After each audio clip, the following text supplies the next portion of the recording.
ஆண்டவர் இரட்சகராக இயேசுவின் இனிதான நாமத்தினால் உங்களை வாழ்த்துகிறேன். இந்த நாளுடைய ஆவிக்குரிய சிந்தனைக்காக மத்தேயு 13 அதிகாரம் 55 வசனத்தை நான் வாசிக்கிறேன். இவன் தச்சனுடைய குமாரன் அல்லவா?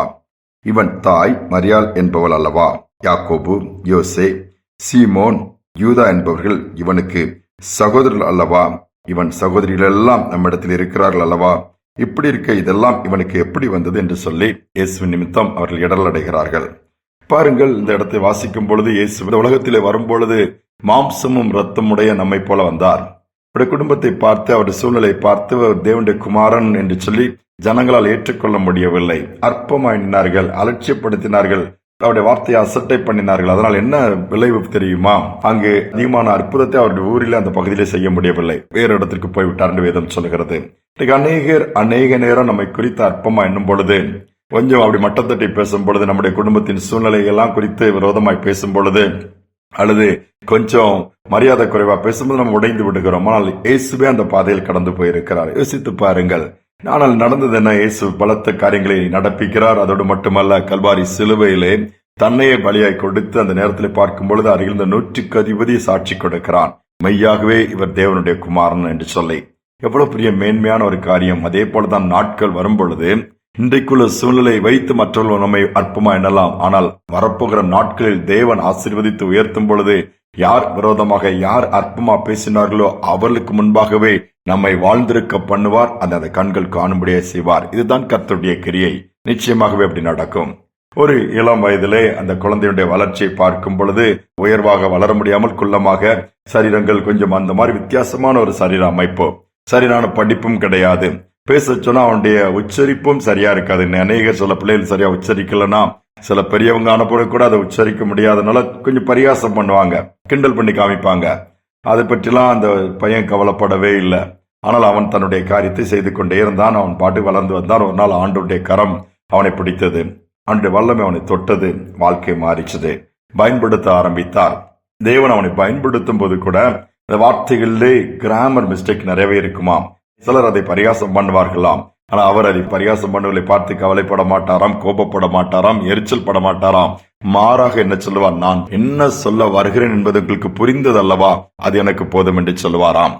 பாருங்கள், நடந்ததுன்னா வல்லமையாய் ஆண்டவர் பயன்படுத்த ஆரம்பித்தார். ஐரோப்பாவை ஒரு கையிலும் அமெரிக்காவை மற்றொரு கையிலும் வைத்து அசைத்தவர் என்று அவருக்கு பேர் வந்தது. அவர்தான் D.L. மோடி. யோசித்து பாருங்க. அவருடைய ஆரம்பம் அற்பமாகத்தான் எண்ணப்பட்டது.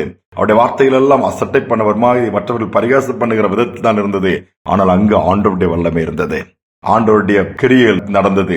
அசைச்சாரு. திரளான லட்சக்கணக்கான ஜனங்களுக்குள்ளே ஒரு அசைவை கொண்டு வந்து, எழுப்புதலை கொண்டு வந்த தெய்வ மனிதன் வாழ்ந்து காண்பித்துட்டு போயிருக்கிறார். இன்னைக்கு ஒருவேளை அநேகர் பேச பயப்படுவாங்க, அநேகர் பாட பயப்படுவாங்க, அநேகர் ஐயோ எனக்கு வார்த்தை வராது, எனக்கு பேச தெரியாது, எனக்கு எப்படி சொல்லணும்னு தெரியாது. ஆண்டவர் நாம மகிமைக்காக நீங்க செய்து பாருங்க. மற்றவர்கள் அதை குறித்து அசட்டை பண்ணலாம், அற்பமாக எண்ணலாம்.